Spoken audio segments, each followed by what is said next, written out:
मैं आपका गाइड, आपका दोस्त अनुराग पांडे, और आप देख रहे हैं हमारा यूट्यूब चैनल। प्रश्नों की श्रृंखला चल रही थी और 316 प्रश्न कंप्लीट हो गए थे। आज शुरू करेंगे 317 नंबर प्रश्न से।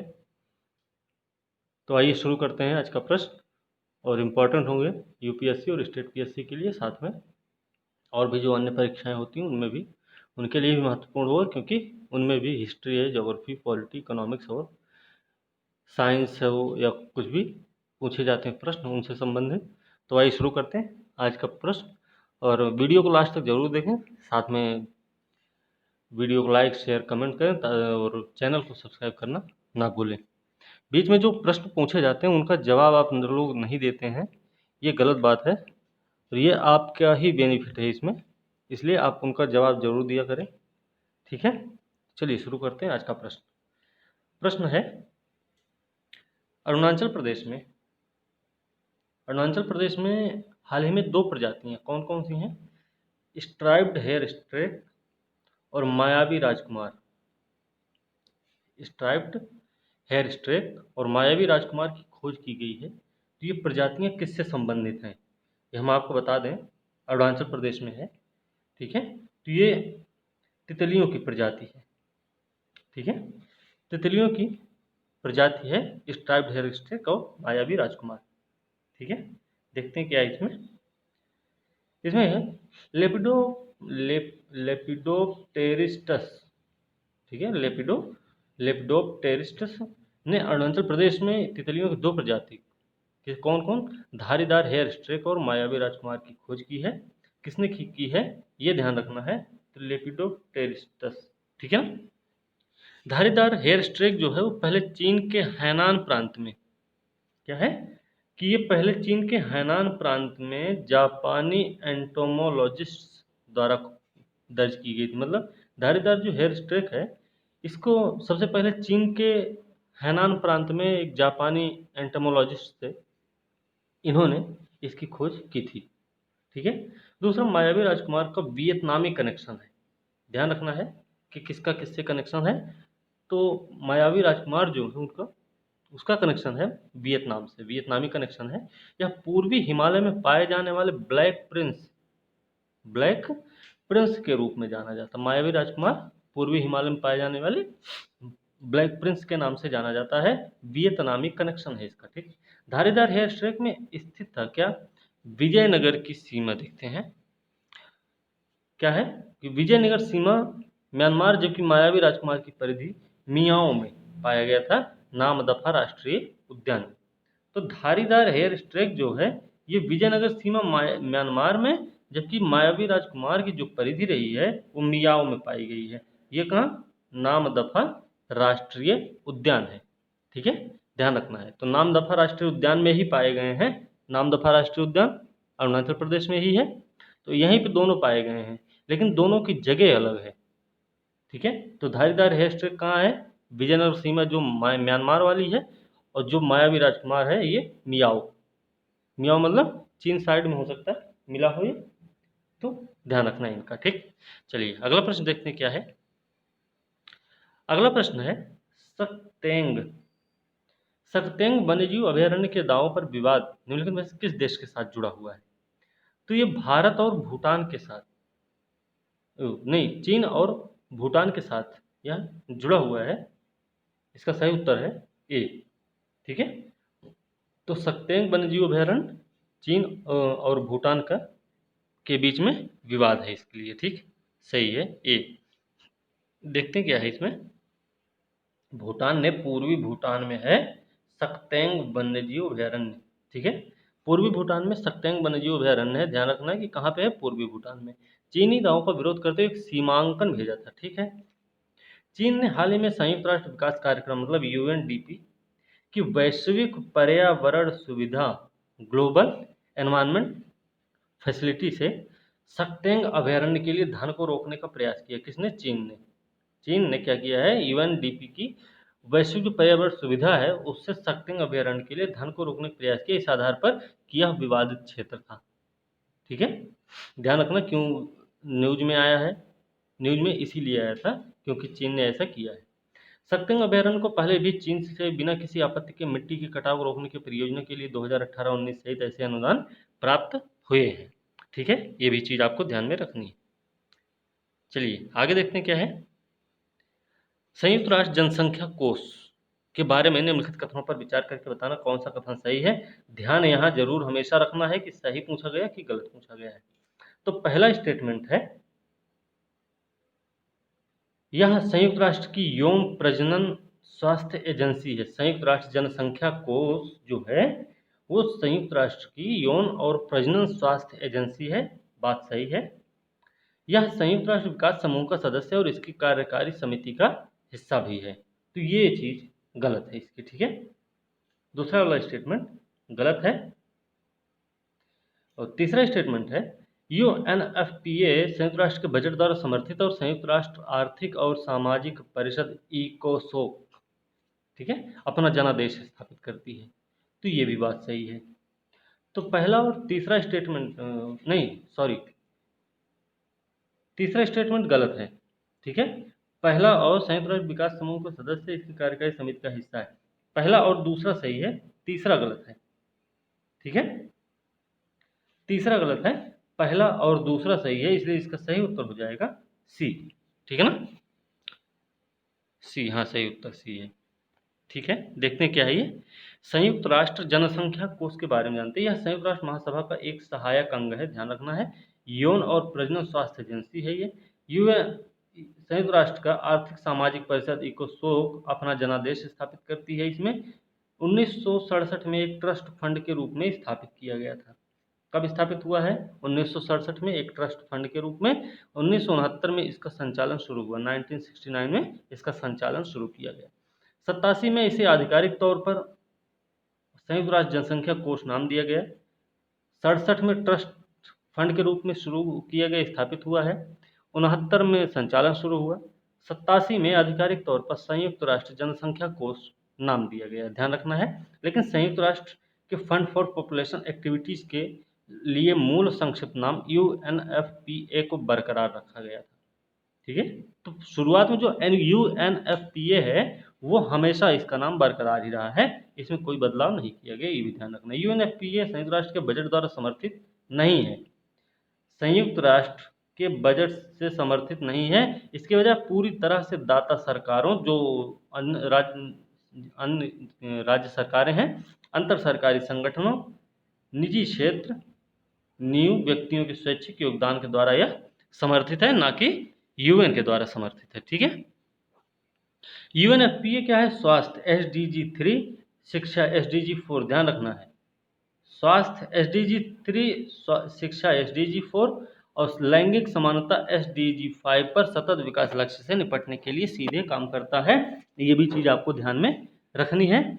तो भाई स्वास्थ्य एसडीजी 3 क्या है? एसडीजी 3 का मतलब है सस्टेनेबल डेवलपमेंट गोल्स जो तय किए गए हैं 2030 तक के लिए। उसमें तीसरा नंबर है स्वास्थ्य का, चौथा नंबर है शिक्षा का और पांचवा नंबर है लैंगिक समानता का।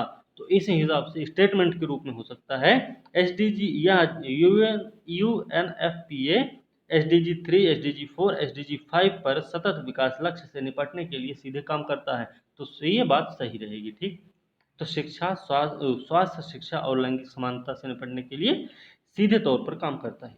यह संयुक्त राष्ट्र के सतत विकास समूह का सदस्य है और इसकी कार्यकारी समिति का हिस्सा भी है, ये भी ध्यान रखना है। ठीक है, ये बात आपको समझ में आ गई होगी। तो इसको कई तरीके से याद कर सकते हैं आप। ठीक है, चलिए अगला प्रश्न देखते हैं क्या है। अंतर्राष्ट्रीय शांति सुरक्षा को बढ़ावा देना और राष्ट्रों के बीच न्यायपूर्ण सम्मानजनक संबंधों को बनाए रखना, आपको पता है अंतर्राष्ट्रीय शांति अनुच्छेद 50 या 51, ठीक है ना। तो डीपीएसपी का हिस्सा है ये। ठीक है, तो डीपीएसपी में ऐसा है कि अंतर्राष्ट्रीय शांति सुरक्षा बढ़ावा देना है, राष्ट्रों के बीच न्यायपूर्ण सम्मानजनक संबंधों को बनाए रखना, ये डीपीएसपी में इसका प्रावधान किया गया है। ठीक है, अब देखते हैं क्या है। भारतीय संविधान का अनुच्छेद 51 है। ठीक है, डीपीएसपी का 36 से 51 तक इसका वर्णन है संविधान में, ध्यान रखना है। कहाँ से लिया गया भाई? आयरलैंड से लिया गया है, आयरिश संविधान से लिया गया है। ठीक है, तो ये चीज़ें ध्यान रखनी इसका। चलिए, अंतर्राष्ट्रीय शांति सुरक्षा को बढ़ावा देना, राज्य के लिए इसका प्रयास, राज्य इसके लिए प्रयास करेगा अंतर्राष्ट्रीय शांति और सुरक्षा को बढ़ावा देना है, राष्ट्रों के बीच न्यायपूर्ण सम्मानजनक संबंध बनाए रखना, एक दूसरे के साथ संगठित लोगों के व्यवहार में अंतर्राष्ट्रीय कानून और संधि दायित्वों के लिए सम्मान तथा मध्यस्थता द्वारा अंतर्राष्ट्रीय विवादों के निपटान को प्रोत्साहित करना अनुच्छेद 51 के तहत आता है, और यह जो है राज्यों के कर्तव्य को निर्धारित करता है। ठीक है, अगला प्रश्न देखते हैं क्या है। अगला प्रश्न है रक्षा अधिग्रहण परिषद। रक्षा अधिग्रहण परिषद के संबंध में बताना है कौन सा कथन सही है। ठीक है, तो रक्षा अधिग्रहण परिषद की बात है। देखिए, पहला स्टेटमेंट है कि यह रक्षा खरीद पर सरकार का सर्वोच्च निर्णय लेने वाला निकाय है। बात तो सही है कि रक्षा खरीद पर सरकार का सर्वोच्च निर्णय लेने वाला निकाय है रक्षा अधिग्रहण परिषद। ठीक, इसकी अध्यक्षता केंद्रीय रक्षा मंत्री करते हैं। बात ये भी सही है। इसे 2009 में मुंबई हमले के बाद के सुधारों के हिस्से के रूप में स्थापित किया गया था। ये बात आपकी गलत है। ठीक है ना, तो पहला दूसरा सही है, इसलिए सही उत्तर इसका हो जाएगा बी। इसकी व्याख्या देखते हैं, बी सही है। ठीक है, अब देखिए क्या है इसका व्याख्या क्या है। रक्षा अधिग्रहण परिषद डीएसी। ठीक है, डीएसी रक्षा मंत्रालय का सबसे बड़ा निर्णय और जो भारतीय सशस्त्र बलों द्वारा अग्रेसित पूंजी अधिग्रहण प्रस्तावों के लिए है। ध्यान रखना है, रक्षा क्षेत्र में कारगिल सुधारों के बाद इसे 2001 में स्थापित किया गया था। 2009 में नहीं किया गया, 2001 में स्थापित किया गया कारगिल सुधारों के बाद। डीएसी की अध्यक्षता केंद्रीय रक्षा मंत्री करते हैं। रक्षा अधिग्रहण परिषद का उद्देश्य क्या है कि आवंटित बजट संसाधनों का बेहतर उपयोग करके निर्धारित क्षमताओं और निर्धारित समय सीमा के अनुसार सशस्त्र बलों की अनुमोदित आवश्यकताओं की शीघ्र खरीद सुनिश्चित करना है।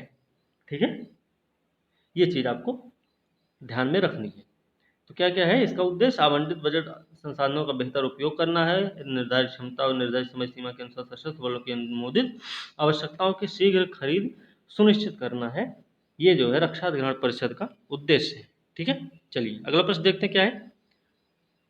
अगला प्रश्न है निम्नलिखित कथनों पर विचार करके बताना कौन सा कथन सही नहीं है, मतलब गलत कौन सा है इसमें। ठीक है, अगर दोनों सही हैं तो डी होगा, अगर दोनों गलत है तो सी होगा। ठीक है, ये चीज आपको ध्यान में रखनी है। भारत में एक राज्य के राज्यपाल की नियुक्ति अमेरिकी मॉडल का अनुसरण करती है, तो गलत बात है, ये तो गलत है। ठीक, दूसरा है संविधान के अनुसार किसी व्यक्ति को राज्यपाल नियुक्त किए जाने की योग्य होने पर ही उसे राज्य विधानसभा के सदस्य के रूप में चुनाव के लिए योग्य माना जाता है।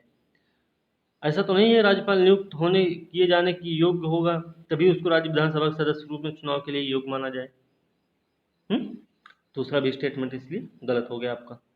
जब दोनों ही स्टेटमेंट गलत हैं, इसका सही उत्तर हो जाएगा सी। ठीक है, इसकी व्याख्या देखते हैं क्या है। सी है सही उत्तर। भारत में एक राज्य के राज्यपाल की नियुक्ति कनाडाई मॉडल पर आधारित है।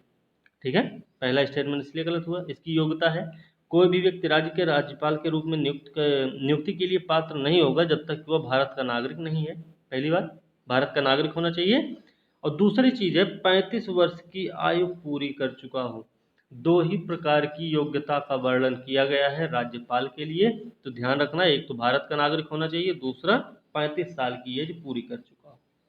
ठीक है, ध्यान रखना इस चीज का। अगला प्रश्न देखते हैं क्या है। अगला प्रश्न है निम्नलिखित कथनों पर विचार करना, बताना कौन सा कथन सही है। राज्यपाल को पद की शपथ भारत के सर्वोच्च न्यायालय के मुख्य न्यायाधीश द्वारा दिलाई जाती है। तो भारत के मुख्य न्यायाधीश द्वारा दिलाई जाती है क्या?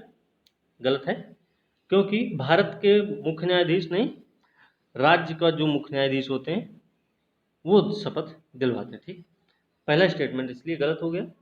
दूसरा, एक संविधान कोई आधार नहीं रखता जिस पर राष्ट्रपति द्वारा राज्यपाल को हटाया जा सकता। बात ये सही है कि कोई ऐसा आधार नहीं प्रदान किया गया है संविधान में कि राज्यपाल को इसलिए राष्ट्रपति हटाएंगे।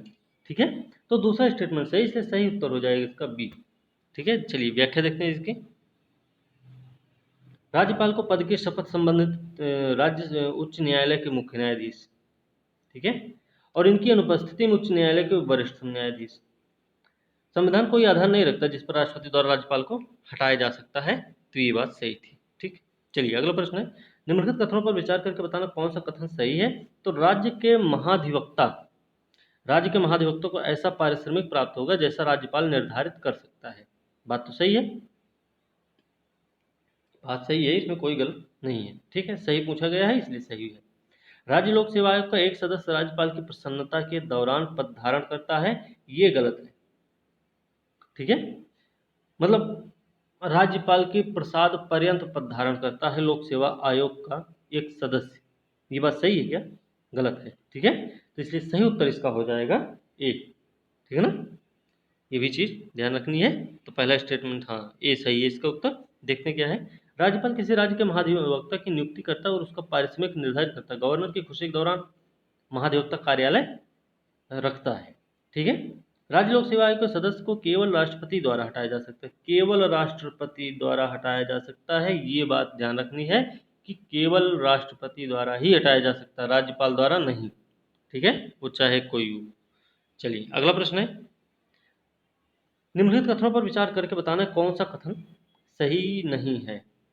ठीक है, राज्यपाल की अध्यादेश बनाने की शक्ति एक विवेकाधीन शक्ति है, तो ये तो गलत है, विवेकाधीन शक्ति नहीं है। ठीक है, दूसरा है राज्यपाल मौत की सजा को माफ कर सकते हैं अगर ऐसी मौत की सजा राज्य कानून द्वारा निर्धारित की जाती है तो भैया मौत की सजा माफ नहीं कर सकते, उसको कम कर सकते हैं, जो उसमें काट छांट कर सकते हैं। ये आपको आपने पॉलिटी में पढ़ा होगा। ठीक है, तो दोनों स्टेटमेंट गलत हैं, इससे सही उत्तर हो जाएगा इसका सी। ठीक है, चलिए इसकी व्याख्या देखते हैं क्या है। सी सही उत्तर है। राज्यपाल की अध्यादेश निर्माण शक्ति एक विवेकाधीन शक्ति नहीं है। अध्यादेश निर्माण शक्ति एक विवेकाधीन शक्ति नहीं है, ध्यान रखना है। इसका मतलब यह कि मुख्यमंत्री की अध्यक्षता वाली परिषद, मुख्यमंत्री की जो अध्यक्षता वाली परिषद होती है उसकी सलाह पर अध्यादेश ला सकते हैं राज्यपाल। ठीक है, या फिर वापस भी ले सकते हैं। भले ही एक राज्य कानून मौत की सजा के लिए निर्धारित करता है, क्षमा देने की शक्ति राष्ट्रपति के पास है, राज्यपाल के पास नहीं है। ठीक है, ये बात आपको ध्यान रखनी है। ठीक है, चलिए अगला प्रश्न देखते हैं क्या है। 326 नंबर प्रश्न, निम्नलिखित कथनों पर विचार करके बताना कौन सा कथन सही है। संविधान की आवश्यकता है कि किसी व्यक्ति को मुख्यमंत्री नियुक्त करने से पहले उसे विधानसभा में बहुमत सिद्ध करना होगा। ठीक है, संविधान की आवश्यकता क्या है कि किसी व्यक्ति को मुख्यमंत्री नियुक्त करने से पहले उसे विधानसभा में बहुमत साबित करना होगा। ऐसा नहीं है, बहुत सारे एग्जाम्पल्स हैं, आप देख सकते हैं कि पहले बन गए उनको टाइम दे दिया जाता है कि ठीक है, फ्लोर टेस्ट भी होता है ना, तो उनको टाइम दे दिया जाता है, ठीक है आप इतने दिन में अपना बहुमत साबित करेंगे, नहीं तो फिर आपकी सरकार गिर जाएगी, ऐसा होता है। ठीक है, तो पहला स्टेटमेंट इसलिए गलत हो गया।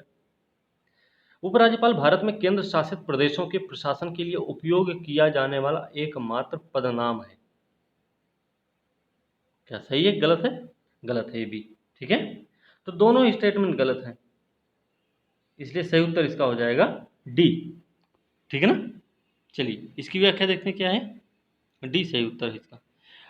संविधान की आवश्यकता नहीं है कि किसी व्यक्ति को मुख्यमंत्री नियुक्त करने से पहले उसे विधानसभा में बहुमत साबित करना हो, हमने बताया था ना। राष्ट्रपति एक व्यवस्थापक के पदनाम को निर्दिष्ट करता है, व्यवस्थापक के पदनाम को निर्दिष्ट करता है।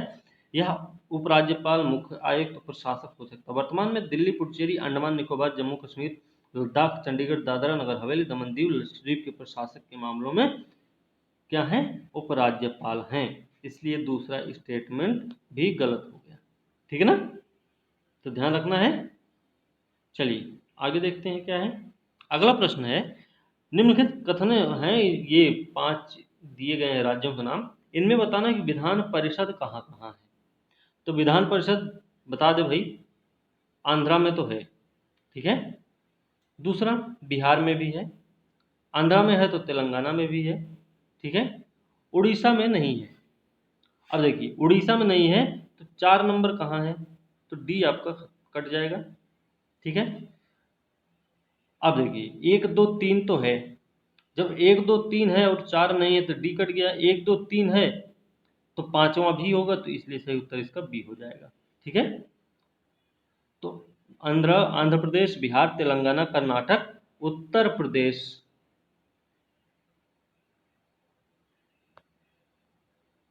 महाराष्ट्र,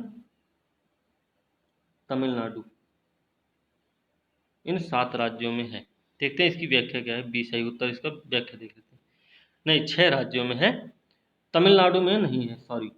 तो आंध्र प्रदेश, बिहार, महाराष्ट्र, कर्नाटक, तेलंगाना और उत्तर प्रदेश में है।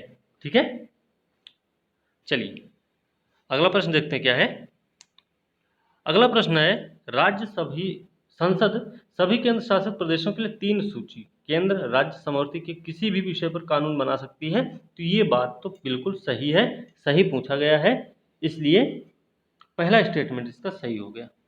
ठीक है, संसद अंडमान निकोबार द्वीप समूह, लक्षद्वीप द्वीपों की शांति, प्रगति, अच्छी सरकार के लिए नियम बना सकती है। बात सही है क्या? नहीं, दूसरा स्टेटमेंट आपका गलत है। ठीक है ना, तो दूसरा स्टेटमेंट आपका गलत है, पहला स्टेटमेंट सही था, इसलिए सही उत्तर इसका हो गया ए। ठीक है, चलिए व्याख्या देखते हैं कि दूसरा गलत क्यों है। ए सही उत्तर। हाँ, केंद्र शासित प्रदेशों के लिए संसद 3 सूची की किसी भी विषय पर कानून बना सकते हैं। सही बात, राष्ट्रपति काम करता है, संसद नहीं। ठीक है, ना कि संसद, राष्ट्रपति इसके लिए है। अंडमान निकोबार द्वीप समूह, लक्षद्वीप, दादरा नगर हवेली, दमन दीव को की शांति, प्रगति और अच्छी सरकार के लिए नियम बना सकते हैं। ठीक है ना, चलिए अगला प्रश्न देखते हैं।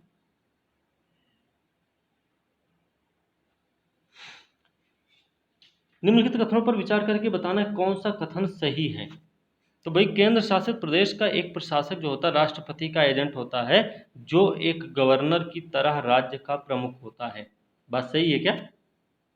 बिल्कुल नहीं सही है, गलत है। ठीक है, राष्ट्रपति किसी राज्य के राज्यपाल को आसन्न केंद्र शासित प्रदेश का प्रशासक भी नियुक्त कर सकता है। बात सही है। ठीक है, तो इसका पहला स्टेटमेंट गलत था, दूसरा सही है, सही पूछा गया है, इसलिए इसका सही उत्तर हो जाएगा बी। ठीक है, इसका सही उत्तर बी है। ठीक है, देखते हैं। प्रत्येक केंद्र शासित प्रदेश को उनके द्वारा नियुक्त प्रशासक के माध्यम से राष्ट्रपति द्वारा प्रशासित किया जाता है। बात सही है। केंद्र शासित प्रदेश का एक प्रशासक राष्ट्रपति का एजेंट होता है और राज्यपाल की तरह राज्य का प्रमुख नहीं होता हो। ठीक है, राज्यपाल जैसे राज्य का प्रमुख होता है वैसे, और ये आपका प्रशासक जो होता है वो राज्य का प्रमुख नहीं होता है, उस केंद्र शासित प्रदेश का प्रमुख नहीं होता। ठीक, राष्ट्रपति एक राज्य के राज्यपाल को एक शासित प्रदेश के प्रशासक के रूप में नियुक्त कर सकता है।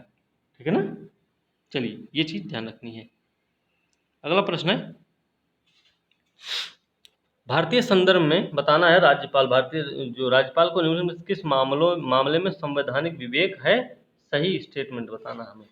ठीक है, तो देखते हैं। राज्य में राष्ट्रपति शासन लगाने की सिफारिश एक केंद्र शासित प्रदेश के प्रशासक के रूप में अपने कार्यों का प्रयोग करने के लिए। तीसरा, राष्ट्रपति के विचार के लिए एक विधेयक का आरक्षण। तो ये तीनों काम राज्यपाल करता है। ठीक है, संवैधानिक विवेक के आधार पे ये तीनों काम राज्यपाल संवैधानिक विवेक के आधार पे करता है, इसलिए इसका सही पूछा गया तो सही उत्तर इसका डी हो जाएगा। ठीक है, चलिए इसकी व्याख्या देखते हैं क्या है। डी सही उत्तर है, ये है, देखते हैं। संवैधानिक विवेक क्या क्या है? राष्ट्रपति के विचार के लिए विधेयक का आरक्षण, राज्य में राष्ट्रपति शासन लगाने की सिफारिश, आसन्न केंद्र शासित प्रदेश अतिरिक्त प्रभार के मामले में कि प्रशासक के रूप में अपने कार्यों का प्रयोग करते हुए आसाम, मेघालय, त्रिपुरा और मिजोरम सरकार द्वारा देय राशि का निर्धारण एक स्वायत्त आदिवासी जिला परिषद को खनिज उत्खनन के लिए लाइसेंस से प्राप्त रॉयल्टी के रूप में किया जाता है। ठीक है, राज्य के प्रशासनिक और विधायी मामलों के संबंध में मुख्यमंत्री से जानकारी लेना। तो एक प्रश्न है राज्यपाल के रूप में कि राज्यपाल राज्य का प्रमुख तो है, राज्यपाल राज्य का प्रमुख तो होता है, ठीक है, लेकिन वो केंद्र सरकार की तरफ से राज्यों में दोहरी भूमिका का निर्वहन करता है। स्पष्ट कीजिए। ठीक है, ये मेंस का क्वेश्चन भी है, तो थोड़ा इस प्रश्न पे ध्यान रखना है कि कैसे वो राज्य का प्रमुख तो ठीक है, लेकिन वो दोहरी भूमिका कैसे निभाता राज्यों में, केंद्र सरकार के एक प्रतिनिधि के रूप में वो अपनी दोहरी भूमिका कैसे निभाता है। ठीक है, ये चीज़ आपको बतानी है, आप सोचना इसके बारे में, लिखना नहीं है, सिर्फ सोचना। अभी स्टार्ट करेंगे, लिखाना भी स्टार्ट करेंगे, मेंस के क्वेश्चन भी प्रैक्टिस होंगे, अभी नहीं। ठीक है, चलिए अगला प्रश्न है, निम्नलिखित कथनों पर विचार करना है, बताना कौन सा कथन सही नहीं है, गलत पूछा गया इसमें। ठीक है, तो संसद द्वारा विधान परिषदों का निर्माण अनुच्छेद 368 के अनुसार संविधान में संशोधन के रूप में नहीं माना जाएगा। जो विधान परिषद का निर्माण है वो अनुच्छेद 368 के अनुसार संविधान में संशोधन के रूप में नहीं माना जाना चाहिए। बात सही है, ये गलत नहीं है, और गलत पूछा गया है। ठीक है, हमने टिक मारा है, इसलिए वो सही है, उस पर कोई दिक्कत नहीं है। ठीक, विधान परिषदों के निर्माण के लिए संसद में विशेष बहुमत की आवश्यकता होती है। बात सही है क्या? गलत है ये। ठीक है, तो बी, दूसरा स्टेटमेंट गलत, इसलिए इसका सही उत्तर हो जाएगा बी। ठीक है, चलिए देखते हैं क्यों गलत है बी। संसद एक विधान परिषद को समाप्त कर सकती है और बना भी सकती है यदि संबंधित राज्य की विधानसभा उस प्रभाव का प्रस्ताव पारित कर दे तो। अगर संबंधित राज्य की विधानसभा उसका प्रस्ताव पारित कर देती है विधान परिषद से संबंधित, तो संसद क्या करेगी, उसको समाप्त भी कर सकती है, उसको लागू भी कर सकती है। इस तरह के एक विशिष्ट प्रस्ताव को राज्य विधानसभा के द्वारा विशेष बहुमत से पारित किया जाना चाहिए। मतलब संसद में विशेष बहुमत नहीं चाहिए, विधानसभा में विशेष बहुमत चाहिए होता है। ठीक, अर्थात विधानसभा कुल सदस्यता का बहुमत, वर्तमान और मतदान के 2/3 से कम सदस्यों का बहुमत, वो जो उपस्थित हों और जो वोटिंग कर रहे हैं उनका 2/3 बहुमत, वही होता है विशेष बहुमत। और जो कुल सदस्य हैं उनका बहुमत चाहिए होता है। ठीक,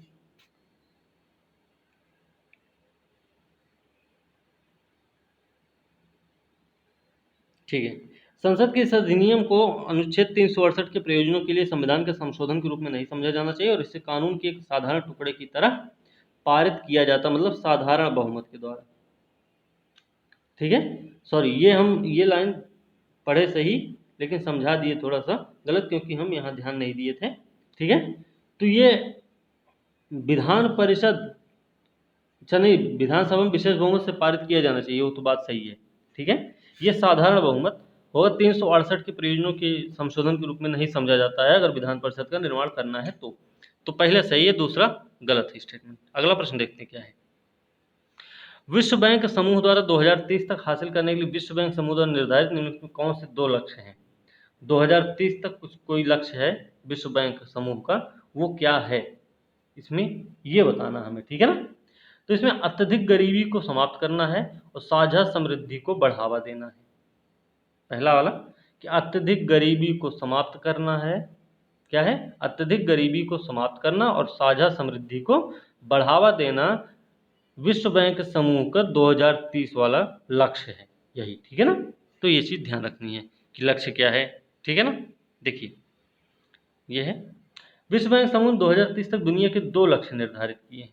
एक तो है कि एक दिन में $1.90 से कम रहने वाले जो लोगों के प्रतिशत को कम करके अत्यधिक गरीबी को 3% से अधिक नहीं होने देना है, 3% से नीचे ले जाना है गरीबी को, और हर देश के लिए 40% से नीचे की आय में वृद्धि को साझा करके समृद्धि को बढ़ावा देना है। ठीक है, ये 2 लक्ष्य हैं किसके, विश्व बैंक समूह के।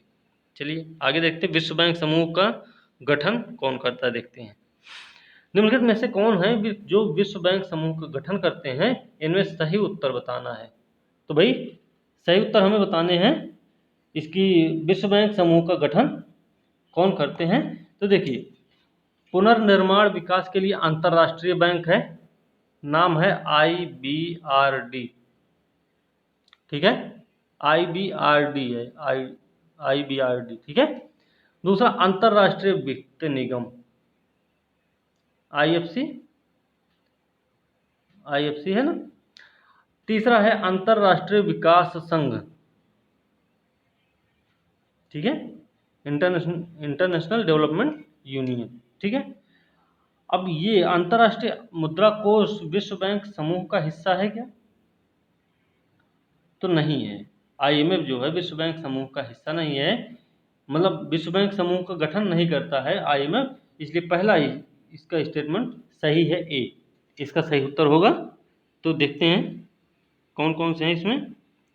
ये देखिए, विश्व बैंक समूह विकासशील देशों के लिए क्या काम करता है, ये भी ध्यान रखना है। तो विकासशील देशों के लिए धन और ज्ञान की दुनिया के सबसे बड़े स्रोतों में से एक है विश्व बैंक समूह। इसकी 5 संस्थाएं हैं। 5 संस्थाएं क्या हैं? गरीबी को कम करने, साझा समृद्धि बढ़ाने, सतत विकास को बढ़ावा देने के लिए प्रतिबद्धता साझा करती हैं। 5 संस्थाएं हैं जो गरीबी कम करने, साझा समृद्धि बढ़ाने और सतत विकास को बढ़ावा देने के लिए प्रतिबद्धता साझा करती हैं। अब इनमें 5 जो संस्थाएं हैं उनका नाम क्या है वो देख लेते हैं। देखिए, पहला तो IBRD है, 3 हमने ऊपर पढ़ ही लिया था। तो पुनर्निर्माण विकास के लिए अंतर्राष्ट्रीय बैंक। दूसरा है IDA, इंटरनेशनल डेवलपमेंट एसोसिएशन, अंतर्राष्ट्रीय विकास संघ, ठीक है। तीसरा है IFC, अंतर्राष्ट्रीय वित्त निगम। चौथा है मीगा बहुपक्षीय निवेश गारंटी एजेंसी, ठीक है। बहुपक्षीय मतलब बहुपक्षीय निवेश गारंटी एजेंसी। और एक और है ICSID। ICSID क्या है? इसका है निवेश विवादों के निपटान के लिए अंतर्राष्ट्रीय केंद्र। फिर लास्ट में अब इसके जो रहे हैं IMF और विश्व बैंक में, ये दोनों कैसे भिन्न हैं, ये स्रोत हैं आपके, इनके बारे में आप जान सकते हैं, ठीक है। इनके बारे में भी जान सकते हैं कि हो सकता है प्रश्न यहाँ से भी पूछ लिया जाए। खाद्य और कृषि संगठन FAO के बारे में बताना कौन सा कथन सही है। FAO, तो FAO क्या है भाई? FAO संयुक्त राष्ट्र की एक विशेष एजेंसी है, बात सही है। भारत FAO के संस्थापक सदस्यों में से एक है, ये भी बात सही है। इसका मुख्यालय जिनेवा में नहीं है, एक दिन हमने बताया था इटली में है, ठीक है ना। तो 2 स्टेट, पहला दूसरा सही, इसका सही उत्तर हो गया C, ठीक है। देखते हैं इसका C, हाँ सही उत्तर है। देखते हैं क्या है इसमें, हाँ, रोम में है इसका मुख्यालय, ठीक है। तो यह जो है संयुक्त राष्ट्र की विशेष एजेंसी जो भूख को हराने और पोषण खाद्य सुरक्षा में सुधार के अंतर्राष्ट्रीय प्रयासों की ओर ले जाती है। भारत FAO के संस्थापक सदस्यों में से एक है। FAO 1948 से पूरी तरह से काम कर रहा है। जब भारत में FAO का संचालन पहली बार शुरू, भारत में पहली बार संचालन कब शुरू हुआ भाई? 1948 में। तो FAO का मुख्यालय कहाँ है? रोम, इटली में। ये चीज आपको ध्यान रखनी है, ठीक है। चलिए अगला प्रश्न है भाई कि गैर कानूनी गतिविधियों रोकथाम अधिनियम 1967 में संशोधन के अनुसार 2019 के बाद के कथनों पर विचार करना है। तो गैर कानूनी गतिविधियों रोकथाम अधिनियम UAPA, unlawful activities prevention act 1967 में संशोधन किया गया 2019 में। देखें क्या क्या इसमें। इसने राष्ट्रीय जांच एजेंसी के महानिदेशक को आतंकवाद की आय से अर्जित परिसंपत्तियों को संलग्न करने का अधिकार है। तो बात सही है। इससे संबंधित एक प्रश्न और हो चुका है पहले, लेकिन वो प्रश्न का तरीका दूसरा था, इस प्रश्न का तरीका दूसरा है, ठीक है। अभी तक इससे संबंधित तीन या 4 प्रश्न हो चुके हैं, तो सभी को ध्यान में रखना है। दूसरा यह, इसने NIA के अधिकारियों को आतंकवादी मामलों की जांच करने के लिए इंस्पेक्टर या उससे ऊपर के रैंक का अधिकार दिया है। बात ये भी सही है। तो दोनों स्टेटमेंट सही, इसलिए सही उत्तर इसका हो जाएगा C, ठीक है। चलिए इसकी व्याख्या देख लेते हैं, क्या है C इसका सही उत्तर। हाल ही में गैर कानूनी गतिविधियों संशोधन 2019 क्या है? व्यक्तियों को आतंकवादी उनकी संपत्तियों को जब्त करने के रूप में घोषित किया जा सकता है, सही है। एक बार ऐसे व्यक्तियों पर यात्रा प्रतिबंध लगाने का भी प्रावधान जब उन्हें आतंकवादी घोषित किया जाता है, ठीक है। तीसरी चीज, संशोधनों ने राष्ट्रीय जांच एजेंसी के महानिदेशक को आतंकवाद की आय से अर्जित संपत्तियों को संलग्न करने का अधिकार दिया है। फिर इससे पहले कानून की आवश्यकता थी कि NIA संबंधित राज्य के पुलिस प्रमुख से आतंकवाद की कार्रवाई को अनुमति देने के लिए पूर्व अनुमति ले। मतलब ये था कि पहले ये काम था कि जैसे NIA को अगर कोई काम करना है किसी स्टेट में कहीं पे, तो वो क्या करे, पहले उस राज्य के पुलिस प्रमुख से अनुमति ले ले, उसके बाद करते। लेकिन अब ऐसा नहीं है, ठीक। इससे पहले क्या था, उप पुलिस अधीक्षक या और इससे ऊपर के अधिकारियों को धारा 43 के अनुसार UAPA के तहत मामलों की जांच करने का अधिकार दिया गया था। अब जो है क्या करेगा, निरीक्षक रैंक के अधिकारियों को ऐसा करने का अधिकार है, ठीक है। पहले उप पुलिस अधीक्षक करते थे, लेकिन अब क्या है, अब निरीक्षक रैंक का अधिकारी भी कर सकता है इस काम को, ठीक है। तीसरा चीज, निरीक्षक रैंक के अधिकारियों ने समय के साथ यूएपीए से संबंधित मामलों की जांच करने के लिए पर्याप्त प्रवीणता हासिल कर ली है। कौन? निरीक्षक रैंक के अधिकारियों ने, ठीक है। और इस कदम से ऐसे मामलों में न्याय की डिलीवरी जल्दी हो जाएगी जिनकी समीक्षा विभिन्न स्तरों पर वरिष्ठ अधिकारियों द्वारा की जाती है। तो ध्यान रखना है, ये मेंस का भी प्रश्न हो सकता है, आपके मेंस का भी प्रश्न हो सकता है। थोड़ा इसको ध्यान रखना है अच्छे से कि पहले क्या था, अब क्या है, और फिर इनके बीच से आप अपना एक निष्कर्ष देंगे जो कि बिल्कुल संतुलित रहेगा, ठीक है। चलिए अगला प्रश्न है, वैश्विक प्रकोप चेतावनी और प्रतिक्रिया नेटवर्क GOARN, वैश्विक प्रकोप चेतावनी प्रतिक्रिया नेटवर्क किसकी पहल है भाई, ये बताना हमें, ठीक। तो ये जो है WHO की पहल है, GOARN, वैश्विक प्रकोप चेतावनी और प्रतिक्रिया नेटवर्क जो है विश्व स्वास्थ्य संगठन का क्या है, संगठन की पहल है, ठीक है। इस सही है बी, देखते हैं इसकी व्याख्या। Global outbreak alert and response network नाम है, फुल फॉर्म इसका यही है, global outbreak alert and response network. एक नेटवर्क जो कई तकनीकी सार्वजनिक स्वास्थ्य संस्थानों, प्रयोगशालाओं, गैर सरकारी संगठन, अन्य संगठनों से बना, ध्यान ये रखना किससे किससे बना हुआ है, जो कि महामारी के खतरे को देखने, प्रतिक्रिया करने के लिए काम करते हैं, ठीक। GOARN विश्व स्वास्थ्य संगठन के साथ और उसके निकट काम करता है, जो इससे सबसे उल्लेखनीय साझेदारों में से एक है। इसके लक्ष्य हैं रोगों की जांच करना, उनका अध्ययन करना, उन जोखिमों का मूल्यांकन करना जो कुछ बीमारियों को पैदा करते हैं, और बीमारियों से निपटने के लिए अंतर्राष्ट्रीय क्षमता में सुधार करना इसका लक्ष्य है। किसका लक्ष्य है भाई? GOARN का, ठीक है ना। चलिए अगला प्रश्न देखते हैं क्या है। अगला प्रश्न है, निम्नलिखित कथनों पर विचार करके बताना गलत कौन सा, मतलब सही नहीं कौन सा है। प्रत्येक राज्य की विधानसभा में राज्य में प्रादेशिक निर्वाचन क्षेत्रों से प्रत्यक्ष चुनाव द्वारा चुने गए 500 से अधिक सदस्य नहीं होंगे, ठीक है। सही है कि गलत है? सही है, ठीक है। 500 से ज्यादा नहीं होने चाहिए, ये चीज है। पहला स्टेटमेंट सही हो गया भाई, गलत पूछा गया है। देखते हैं अगला प्रश्न, अगला स्टेटमेंट। संविधान के अनुसार किसी राज्य की विधान परिषद में सदस्यों की कुल संख्या किसी भी मामले में 40 से कम नहीं होनी चाहिए। तो अगर राज्यों में विधान परिषद सब जगह नहीं है तो उनके इसका क्या मतलब है, ठीक है, कि सही है।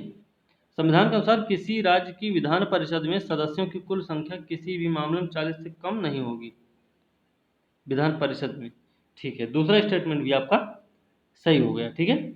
तो दोनों स्टेटमेंट सही हैं, पूछा गलत गया है तो सही उत्तर इसका डी होना चाहिए, क्योंकि दोनों ही स्टेटमेंट सही हैं। देखते हैं इसकी व्याख्या क्या है।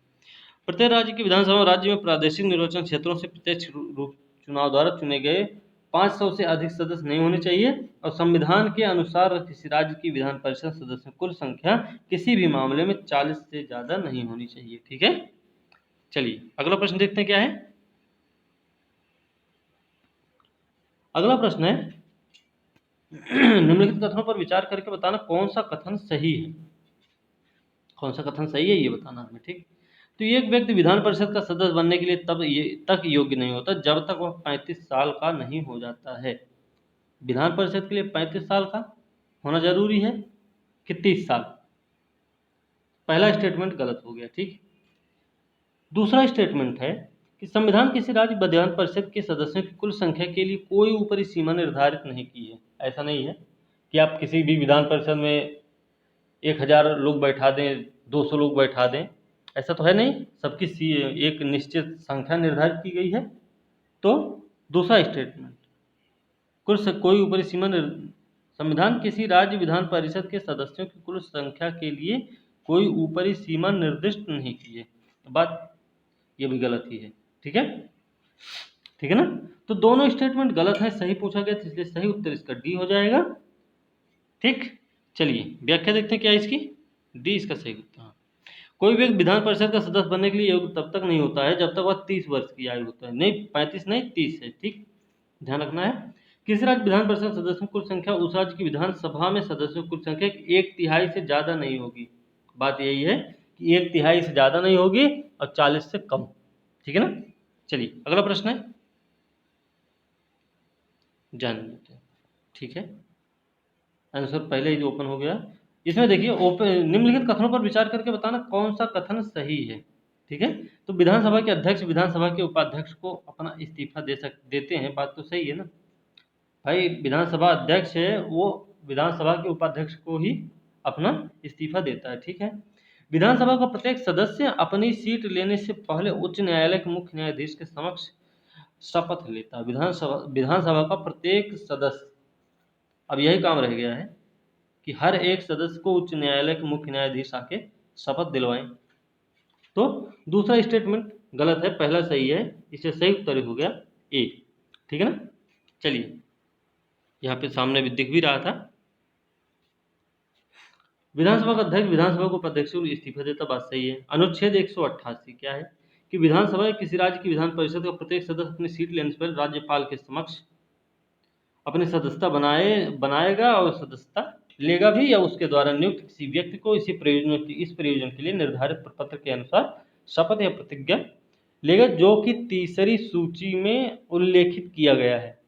तो भैया राज्यपाल शपथ दिलवाए या फिर राज्यपाल के द्वारा कोई ऐसा नियुक्त व्यक्ति हो, राज्यपाल ही उसको नियुक्त करेगा कि आप इन सबको शपथ दिलवा दीजिएगा हमारी जगह पे।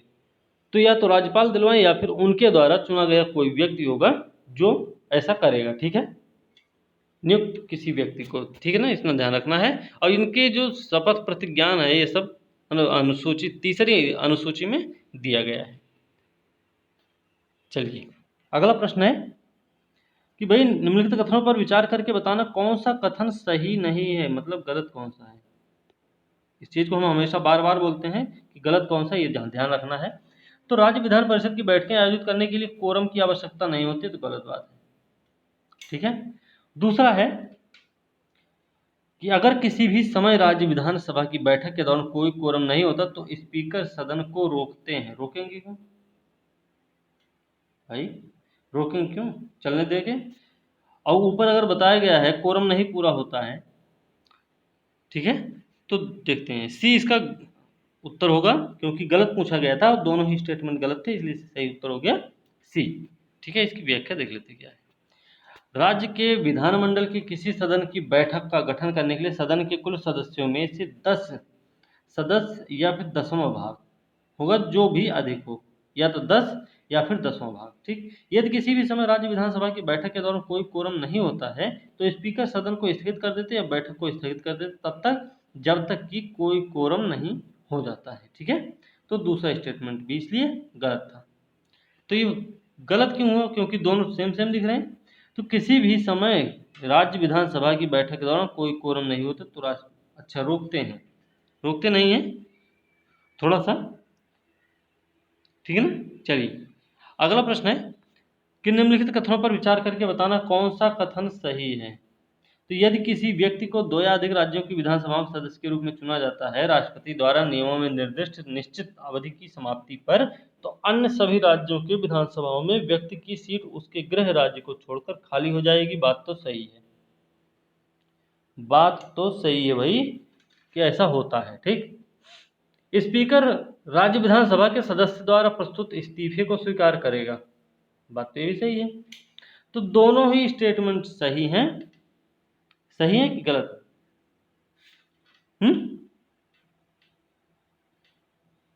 यदि किसी व्यक्ति को 2 या अधिक राज्यों विधानसभा में सदस्य के रूप में चुना जाएगा तो अन्य सभी राज्यों विधानसभा में व्यक्ति की सीट उसके गृह राज्य को छोड़कर खाली हो जाएगी। राष्ट्रपति द्वारा नियमों निर्दिष्ट निश्चित अवधि की समाप्ति, राष्ट्रपति क्यों करेगा ऐसा, इसलिए पहला स्टेटमेंट गलत था, ठीक है। स्पीकर राज्य विधानसभा के सदस्य द्वारा प्रस्तुत इस्तीफे को स्वीकार करेगा, स्पीकर राज्य विधानसभा के सदस्य द्वारा प्रस्तुत इस्तीफे को स्वीकार करेगा।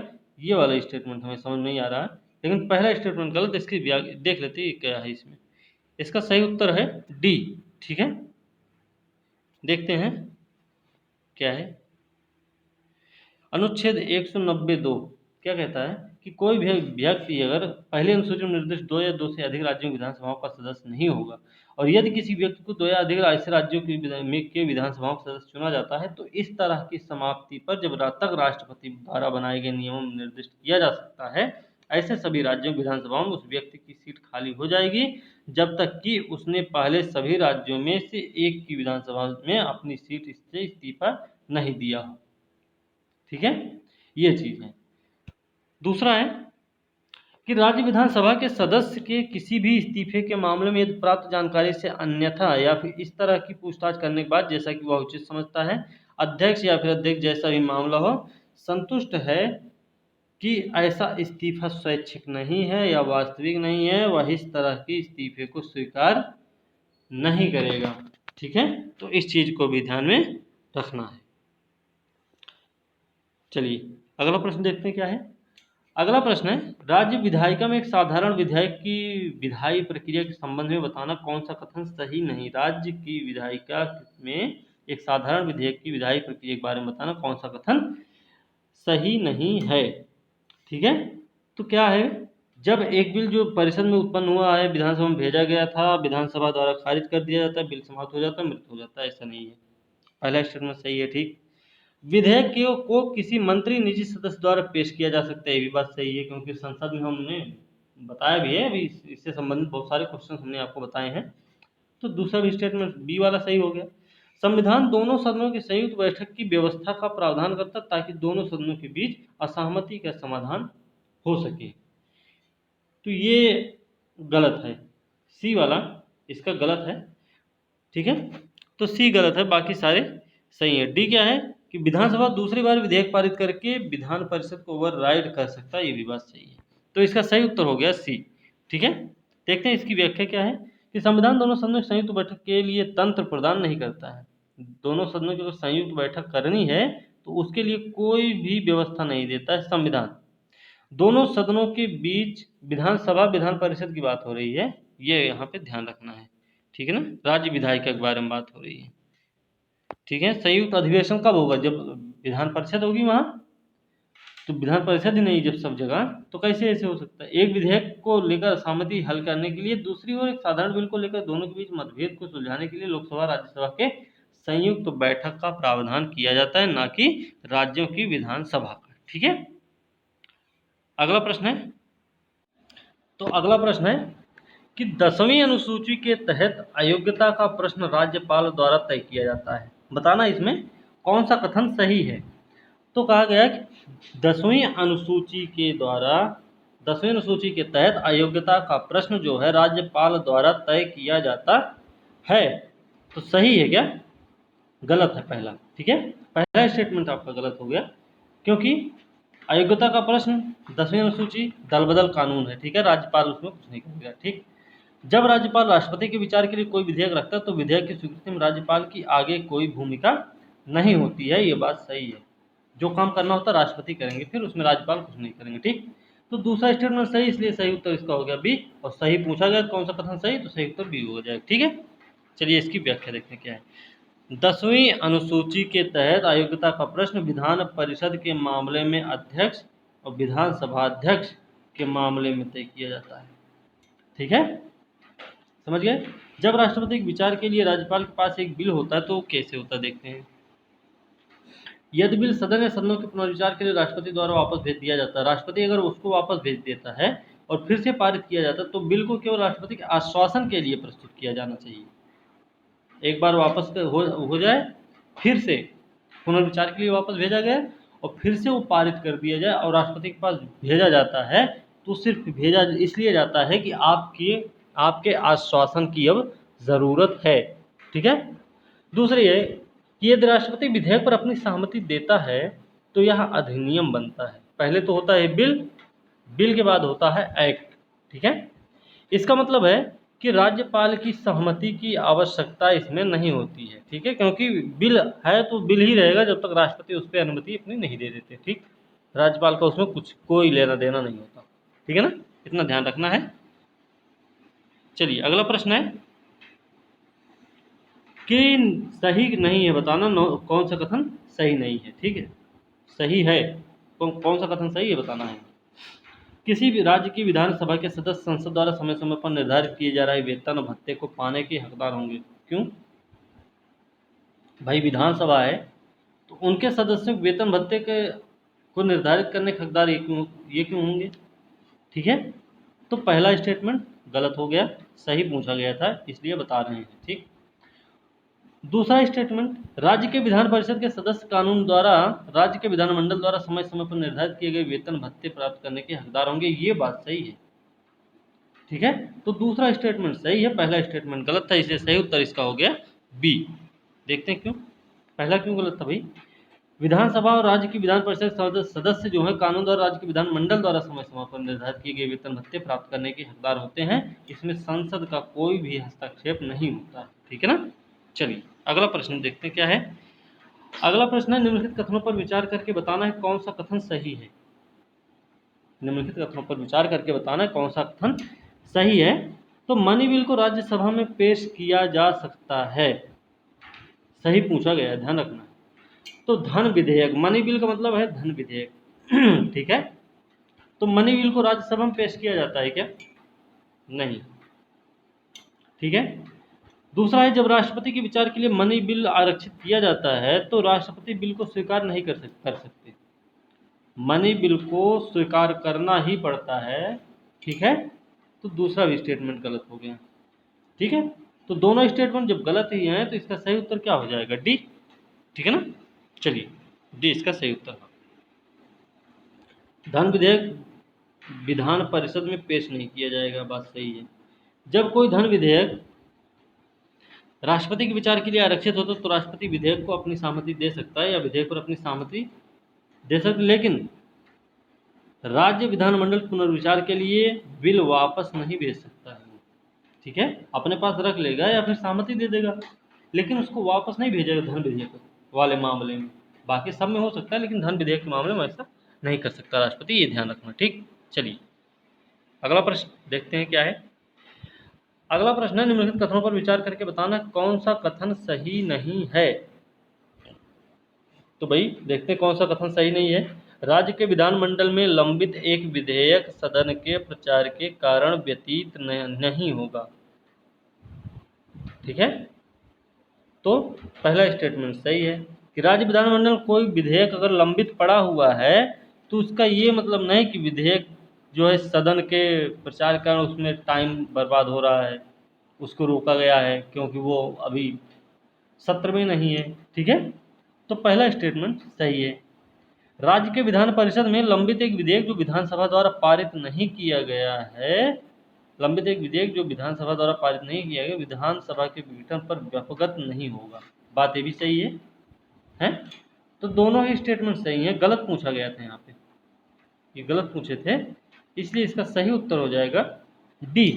ठीक है, चलिए इसकी व्याख्या देखते हैं। डी सही उत्तर। राज्य के विधानमंडल में लंबित एक विधेयक सदन के प्रचार कारण व्यतीत नहीं होगा, बात सही है। राज्य के विधान परिषद में लंबित एक विधेयक जो विधानसभा द्वारा पारित नहीं हुआ है, विधानसभा का अगर विघटन हो जाता है तो वो जो बिल होगा, विधेयक होगा, वो क्या होगा? व्यापक नहीं होगा, मतलब लागू नहीं होगा। ठीक है, चलिए अगला प्रश्न देख लेते हैं क्या है। अब यहाँ से करंट अफेयर से संबंधित है, क्या बोलते हैं, समसामयिक घटनाक्रम। देखते हैं क्या है इसमें भाई। मनरेगा के संबंध में बताना कौन सा कथन सही है। मनरेगा का काम क्या है भाई? 100 दिन का रोजगार देना है। ठीक है, एक वयस्क व्यक्ति को देना है। ठीक है, अकुशल मैनुअल काम करने के इच्छुक घर के केवल एक वयस्क सदस्य को मनरेगा के तहत जॉब कार्ड प्रदान प्राप्त करने के लिए रजिस्टर करने का अधिकार है। तो काम करने का अधिकार है भाई, सबको काम करने का अधिकार दिया गया है। ठीक है, रोजी रोटी चलाने का अधिकार है, जीविका का अधिकार है सबको। ठीक है, बिजनेस चुनने का अधिकार है, काम चुनने का अधिकार है। तो अकुशल मैनुअल काम करने के इच्छुक जो भी होंगे वो घर का केवल एक सदस्य, ये नहीं होता। ठीक है, तो पहला स्टेटमेंट गलत हो गया पूरी तरह से, पहला स्टेटमेंट आपका गलत हो गया। दूसरा क्या है कि यह मांग से प्रेरित रोजगार कार्यक्रम है, बात सही है। और केंद्र से राज्यों में संसाधन हस्तांतरण प्रत्येक राज्य में रोजगार की मांग पर आधारित होता है। तो ये जो है मांग से प्रेरित रोजगार कार्यक्रम है आपका मनरेगा। केंद्र से राज्यों के में संसाधन हस्तांतरण प्रत्येक राज्य में रोजगार की मांग पर आधारित है, बातें भी ये सही है। दूसरा स्टेटमेंट। तीसरा क्या है, मनरेगा के तहत रोजगार एक कानूनी अधिकार है। ठीक है, रोजगार क्या है, मनरेगा के तहत ये कानूनी अधिकार है। तीसरा भी स्टेटमेंट सही, इसलिए सही उत्तर इसका हो जाएगा सी। ठीक है, चलिए इसकी व्याख्या देखते हैं क्या है। सी है, मनरेगा का उद्देश्य क्या है भाई, कम से कम 100 दिन का होना चाहिए वित्तीय वर्ष में काम मिलना चाहिए, जिसके तहत ग्रामीण वयस्क अकुशल सदस्य काम करने के लिए इच्छुक होते। ग्रामीण वयस्क की बात हो रही है, घर के वयस्क की बात नहीं है। ठीक, एक चीज़ और है कि 100 दिन का काम मिलना चाहिए, लेकिन उसमें एक प्रावधान ये भी है कि अगर किसी व्यक्ति को लगातार 3 दिन तक काम नहीं मिलता है, अगर लगातार किसी आदमी को 3 दिन काम नहीं मिलता है तो उसको जो है भत्ता भी महंगाई भत्ता या फिर उसको वो पैसा देना पड़ता है। ठीक है, ये चीज़ है, इसलिए भी इसमें प्रावधान ध्यान रखना। अब घरेलू का मतलब क्या होता है भाई, घरेलू का मतलब होता है कि रक्त है, मतलब खून का रिश्ता होगा, विवाह शादी वादी हुई होगी, गोद लेने का होगा, आमतौर पर एक साथ रहना होगा, भोजन साझा करने पे होगा, एक सामान्य राशन कार्ड द्वारा एक दूसरे से संबंधित जो लोग होंगे वही होंगे घरेलू। तो इसमें ऐसा तो कुछ है नहीं, पहली बात, ऐसा कुछ कोई भी प्रावधान मनरेगा में नहीं दिया गया है कि घरेलू में सिर्फ एक वयस्क होना चाहिए काम करने के लिए, ऐसा नहीं है। ठीक, सरल शब्दों में मनरेगा में अकुशल रोजगार पाने के इच्छुक वयस्क सदस्य जो होते हैं वो पंजीकरण के लिए आवेदन कर सकते हैं, ये बात सही है। ठीक है, अभी और भी है। मनरेगा मांग आधारित मजदूरी रोजगार कार्यक्रम है, केंद्र से राज्यों में संसाधन हस्तांतरण प्रत्येक राज्य में रोजगार की मांग पर आधारित है, ये भी बात सही है। एक संभावित घर से नौकरी की आवेदन की प्राप्ति के 15 दिनों के भीतर रोजगार के लिए प्रावधान की विफलता के परिणाम स्वरूप नौकरी चाहने वालों को बेरोजगारी भत्ता का भुगतान होगा। अच्छा, 15 दिन के भीतर अगर कोई भी उनका काम नहीं हो पाता है तो उनको बेरोजगारी भत्ता भी दिया जाएगा। आवेदन के निवास के 5 किलोमीटर के भीतर, ये भी शर्त है, ये भी ध्यान रखना है कि इसकी एक शर्त है कि जहाँ पे आप रह रहे हैं उसके 5 किलोमीटर के दायरे में ही आप काम कर सकते हैं। ठीक है, और न्यूनतम मजदूरी भुगतान किया जाना। इस प्रकार मनरेगा के तहत रोजगार क्या है, एक कानूनी अधिकार है, इसके सारे प्रावधान को ध्यान में रखना है। ठीक है, चलिए अगला प्रश्न देखते हैं क्या है। कौन सा कथन सही है ये बताना हमें, तो देखते हैं कौन सा कथन सही होगा। ठीक है, 2018 में अफीम की खेती के मामले में भारत शीर्ष 5 में शामिल था, बात सही है क्या? 2018 में अफीम की खेती के मामले में भारत जो है शीर्ष 5 में शामिल था, पहला स्टेटमेंट सीधे सीधे गलत है। ठीक, दूसरा स्टेटमेंट, वैश्विक अवैध अफीम उत्पादन का 90% से अधिक एशिया का हिस्सा है। एशिया का हिस्सा है 90% से अधिक। ठीक है, बात सही है। अफगानिस्तान दुनिया में अफीम का सबसे बड़ा उत्पादक है, ये भी बात सही है। हम आपको बता दें एक चीज, एक क्या है, गोल्डन ट्रायंगल है, गोल्डन ट्रायंगल, और एक है गोल्डन क्रिसेंट, गोल्डन क्रिसेंट। ठीक है, अब गोल्डन ट्रायंगल और गोल्डन क्रिसेंट का मामला क्या है? गोल्डन ट्रायंगल और गोल्डन क्रिसेंट का मामला क्या है? देखिए, जो गोल्डन ट्रायंगल है गोल्डन क्रिसेंट जो है वो आपका पड़ता है भारत, ये है भारत, ये है। ठीक है, ये है भारत। ठीक, ये वाला एरिया, इसमें क्या है, पाकिस्तान ये है, ये अफगानिस्तान है, और ये आपका ईरान। ठीक है, तो ये ऐसे टाइप का है। ठीक, कैसे है फिर से बताते हैं। देखिए, ऐसे है, ये भारत है, ये भारत हो गया। ये आपका ये वाला एरिया गोल्डन क्रिसेंट है, पाकिस्तान, अफगानिस्तान, यहीं पे ईरान भी है। तो ये वाला एरिया है, ये क्या है, गोल्डन क्रिसेंट है, ठीक है ना। अफीम उत्पादन के लिए बहुत बड़ा क्षेत्र है और बहुत बड़ी मात्रा में इधर अफीम का उत्पादन किया जाता है, ठीक है। प्रश्न यहाँ से भी बनते हैं कि जो सीमाएं हैं, हमारी सीमाएं हैं भारत की, जो देशों से लगी पड़ी हैं, उनके लिए समस्याएं क्या हैं, चुनौतियां क्या हैं। तो चुनौती एक सबसे बड़ी इधर से एक ये भी है कि हम क्या करते हैं भाई, अफीम का अफीम इधर से होता है, इधर इधर जो हो रहा है क्रिसेंट वाले एरिया में, उनकी स्मगलिंग की जाती है। उनको रोकना बहुत बड़ा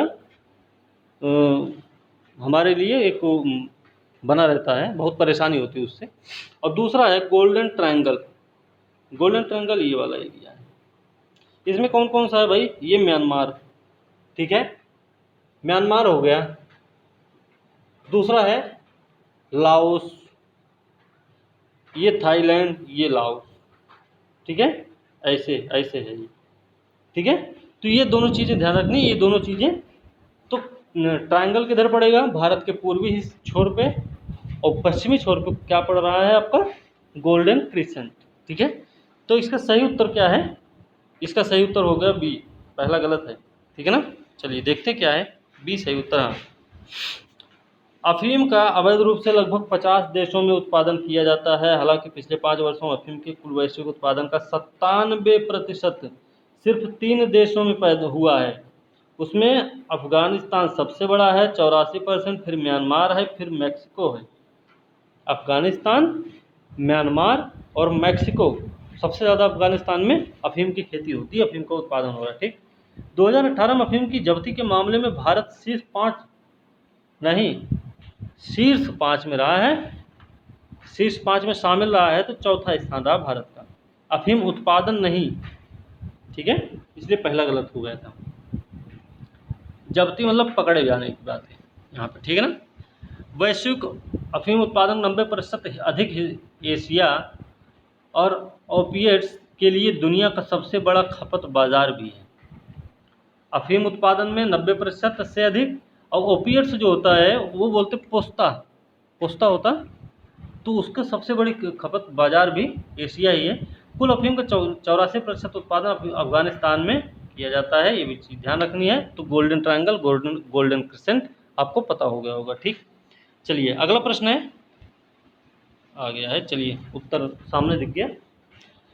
निम्नलिखित में से कौन बुबोनिक प्लेग के बारे में सही है, ये हाल में खबरों में रहा है, ठीक है। तो देखिए इसमें सही सीधे दिख रहा है सामने, इसका सही उत्तर है ए। तो इसका सही उत्तर जो ए है, क्या है, यह एक जूनोटिक बीमारी है जो और कृंतकों से पिस्सू द्वारा प्रेषित एक गंभीर जीवाणु संक्रमण भी है। कृंतक मतलब जो काटने वाले होते हैं, ठीक है। चलिए इसका देखते हैं व्याख्या क्या है, व्याख्या देखना जरूरी है थोड़ा। यह बुबोनिक प्लेग क्या है भाई, यह एक दुर्लभ लेकिन गंभीर जीवाणु संक्रमण है जो कृंतकों से पिस्सू द्वारा प्रेषित होता है। यह जूनोटिक बीमारी है, इसे अन्य जानवरों मनुष्यों में प्रेषित किया जा सकता है, ये भी ध्यान रखना है। तो कृंतकों से पिस्सू के द्वारा प्रेषित होता है, गंभीर जीवाणु संक्रमण है, जूनोटिक बीमारी है, अन्य जानवरों मनुष्यों में प्रेषित किया जाता है, ठीक है। मुख्य रूप से एक संक्रमित पिस्सू के काटने से होता है, ठीक है। यह मृत प्लेग संक्रमित जानवर से, मतलब मृत जानवर है कोई, प्लेग संक्रमित कोई मरा हुआ जानवर है, उसके शरीर से तरल पदार्थ के संपर्क में आने के परिणाम स्वरूप भी हो सकता है, ये भी ध्यान रखना है। जीवाणु यर्सिनिया पेस्टिस के कारण होने वाले 3 विपत्तियों में से एक है, जो जीवाणु है एक यर्सिनिया पेस्टिस, यर्सिनिया पेस्टिस एक जीवाणु का नाम है। इसके कारण होने वाली जो 3 विपत्तियां होती हैं, उनमें से एक ये भी है बुबोनिक प्लेग, ठीक। अन्य 2 क्या हैं, एक है सेप्टिकेमिक और दूसरा है न्यूमोनिक प्लेग। सेप्टिकेमिक और न्यूमोनिक प्लेग 2 ये हैं, एक है, तीसरा है बुबोनिक प्लेग, ठीक है। तो ध्यान रखना इसका। यहाँ यर्सिनिया पेस्टिस बैक्टीरिया द्वारा फैलता है, यर्सिनिया पेस्टिस बैक्टीरिया द्वारा फैलता है और तत्काल अस्पताल में भर्ती की आवश्यकता होती है। WHO के अनुसार यदि समय रहते इलाज नहीं किया जाता तो 24 घंटे से कम समय में एक वयस्क को मार सकता है। 24 घंटे में मृत्यु भी हो सकती है। ठीक है, चलिए, मृत्यु तो अटल सत्य है, कोई दिक्कत नहीं। चलिए अगला प्रश्न है और लास्ट प्रश्न है आज का। ठीक है, देखते हैं अंतिम प्रश्न क्या है कि गोल्डन ट्रायंगल, गोल्डन क्रेसेंट अक्सर समाचारों में देखा जाता है, जो ब्याज के किस क्षेत्र से संबंधित है। अभी हमने बताया गोल्डन ट्रायंगल, गोल्डन क्रेसेंट, तो ये क्या है भाई? तो यहाँ पे क्या होता है, हमने बताया था अफीम के उत्पादक हैं ये देखिए अवैध दवा लिखा गया ना, इसको ड्रग बोल दो।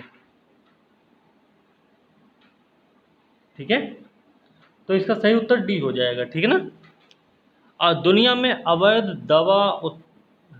ड्रग उत्पादक क्षेत्र हैं ये। अब देखते हैं, अब यहाँ पे आप देख सकते हैं सही से। देखिए भारत का रणनीतिक स्थान जो है कहाँ है? दक्षिण एशिया में। दो सबसे बड़े स्रोतों के बीच में है, हमने बताया ना, दो अवैध दवाओं के सबसे बड़े स्रोतों के बीच में है। एक तो है उत्तर पूर्व में बताया था हमने गोल्डन क्रिसेंट, उत्तर पूर्व नहीं उत्तर पश्चिम, ये यहाँ पे गलत हो गया, उत्तर पश्चिम, तभी हम कहे कि कैसे ये पूर्व की ओर भाग गया अभी। ठीक है ना, अभी हम पश्चिम में किए थे, पूर्व में कैसे चला गया इतनी जल्दी। तो भाई उत्तर पश्चिम में है गोल्डन क्रिसेंट, अफगानिस्तान, ईरान और पाकिस्तान। उत्तर पूर्व में है गोल्डन ट्रायंगल, तो क्या है? म्यांमार, थाईलैंड और लाओस। तो ध्यान रखना है कि उत्तर पश्चिम में गोल्डन क्रिसेंट है, Afghanistan, Iran, Pakistan. Golden triangle है पूर्व में, अब म्यांमार, थाईलैंड और लाओस। तो उम्मीद करते हैं कि आज का वीडियो अच्छा लगा होगा, और वीडियो अच्छा लगा तो लाइक, कमेंट, शेयर जरूर करें, साथ में चैनल को सब्सक्राइब करें। अगले वीडियो के साथ अब हम कल मिलेंगे, तब तक के लिए धन्यवाद।